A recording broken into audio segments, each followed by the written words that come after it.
We're going to be reading out of Hebrews chapter 11.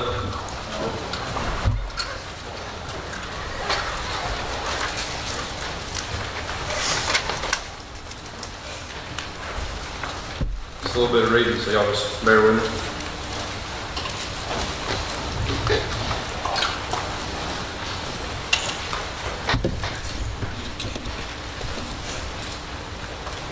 Now faith is the substance of things hoped for, the evidence of things not seen. For it, by the elders, obtained a good report.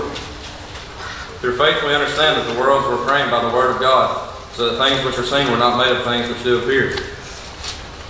Faith is the most important thing in your relationship with God. Without faith, you can't have a relationship with God today. By faith, Abel offered unto God a more excellent sacrifice than Cain, by faith, by which he obtained witness that he was righteous, God testifying of his gifts, and by it he being dead yet speaketh. By faith Enoch was translated that he should not see death, and was not found, because God had translated him. For before his translation he had this testimony, that he pleased God. But without faith it is impossible to please him. For he that comes to God must believe that he is, and that he is a rewarder of them that diligently seek him. God doesn't want a Christian who only merely acknowledges God, just says that they just believe in God. They don't live in God and do God's will, but just someone that's going to say, yeah, I believe in God when you ask him about it, because even a demon believes that much. Yeah, right. He wants us to, he's a rewarder of us who live for him and carry out his will in our lives.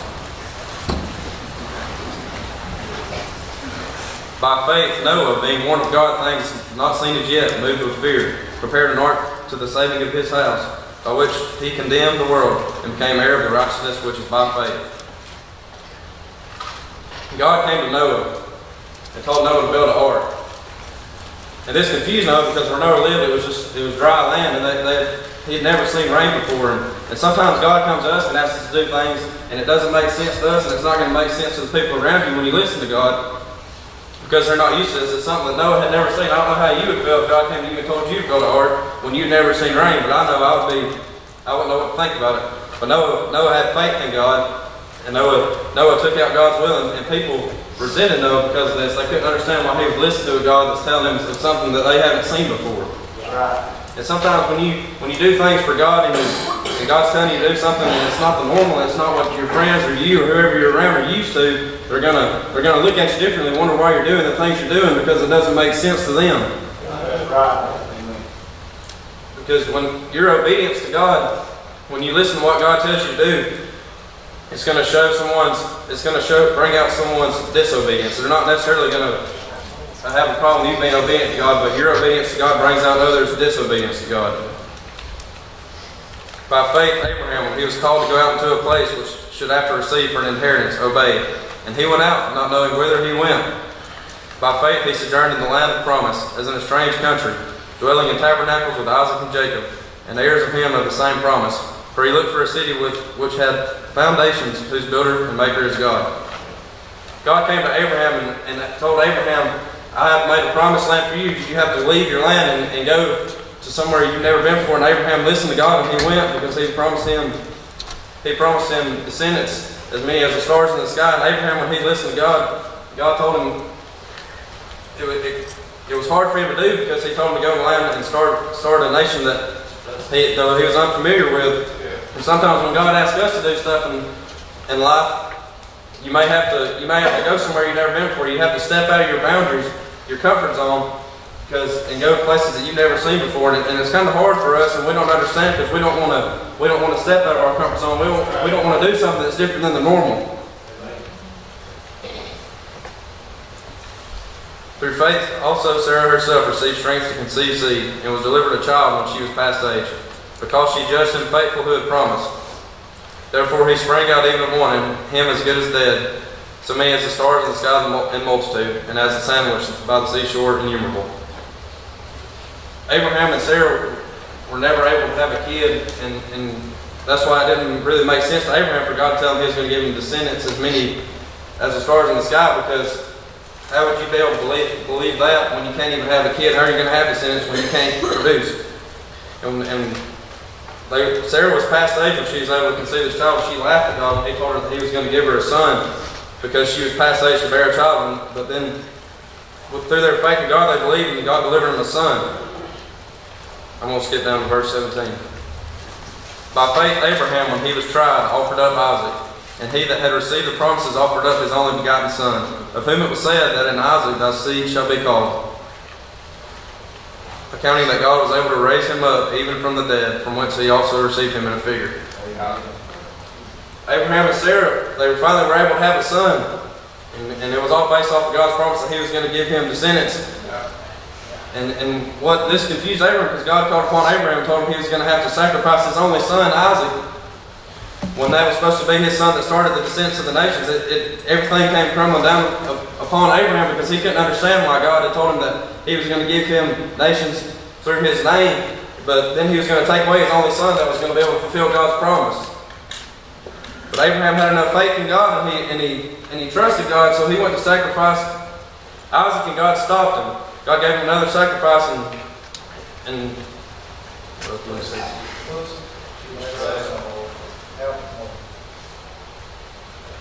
sometimes, and when God provided for Abraham, but sometimes in our lives when God gives us something and it just doesn't make sense to us at all, we can't understand why God would take something that we thought was supposed to happen and do the complete opposite. Sometimes as Christians we get mad and we get upset when we don't immediately see results or the prayers answered or our expectations of what God is supposed to do with us. I'm going to go back up to verse 13. These all died in faith, not having received the promises, but having seen them afar off, and were persuaded of them, and embraced them, and confessed that they were strangers and pilgrims on the earth. For they that say such things declare plainly that they seek a country. And truly, if they had been mindful of that country from whence they came out, they might have had an opportunity to have returned. But now they desire a better country, that is in heavenly. Wherefore God is not ashamed to be called their God, for he hath prepared them in a city. All these people here that is known for their faith in the Bible, they died before they got to see God's promise fully fulfilled. Yeah, that's right. But they wasn't here for that. You don't live for the worldly things. You don't always get to see the rewards that God's wanting to give you firsthand. You set your eyes on heaven. Amen.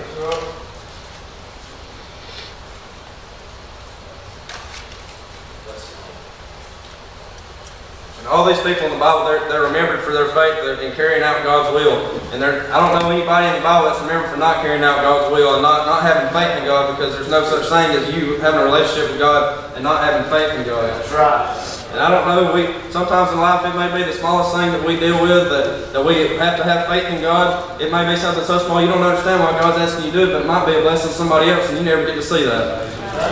Amen.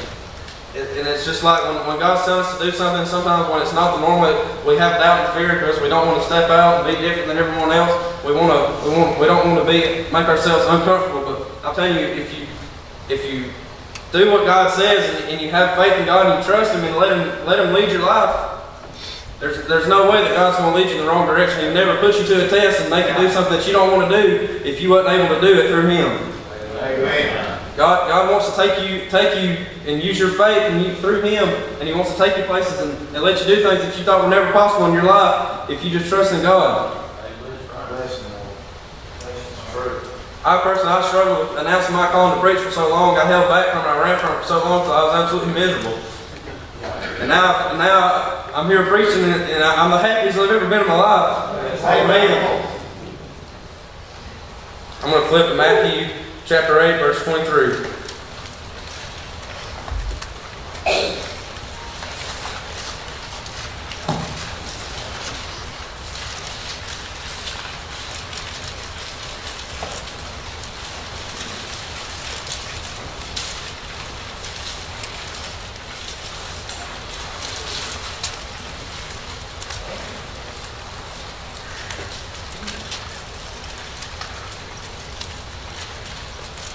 And when he was entered into his ship, his disciples followed him. And behold, there arose a great tempest of the sea, insomuch that the ship was covered with the waves, but he was asleep. And the disciples came to him and awoke him, saying, Lord, save us, we perish. Jesus was with his disciples on the boat in the middle of the ocean, and where the ocean they was at, a lot of times the storms, it was on a mountain range, and the storms would come over the mountains and you wouldn't be expecting it. It would just be a terrible storm in the ocean. And these disciples had been with God through multiple lands, and they seen Jesus work miracles. And they had seen him, yet they still doubted him. They still woke him up and said, God, we're about to die, the storm. And Jesus said unto them, Why are ye fearful, O ye of little faith? Then he arose and rebuked the winds and the sea, and there was a great calm. But the men marveled, saying, What manner is this, that even the winds and the sea obey him? Sometimes even though I struggle with it too, even though I know God can do anything that He tells me that He's going to do, He can do it. And sometimes even though we see Jesus work in our lives and we've been blessed and we know what God's capable of, we still doubt God. These disciples had seen Jesus perform many miracles, yet when the storm came, they still thought they were going to die. They still doubted God even though they were in His presence. But if you just trust in God, He can calm the storm in your life. He can take over, and you just got to let Him. It's just a matter of your faith in God and just letting Him take over, because God's wanting to do so much in your life, and you just have to let Him. It's all based on your faith, and if you just keep strong faith in God and do what He's telling you to do, whatever He's called you to do, or whatever He's wanting you to do this morning, you just have to listen to Him. And I promise you, it'll make you the happiest you've ever been. Sometimes we don't understand why we have to do the things we do, but I promise you there's a reason behind all of it.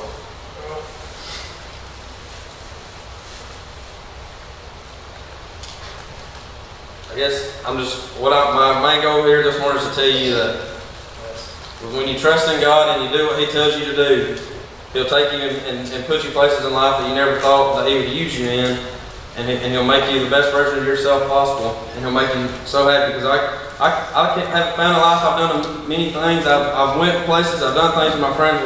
We've done everything, and I've never had a better feeling, been happier than knowing when I lay my head down at night that if I don't wake up in the morning, I'm going to live in heaven with God. Amen.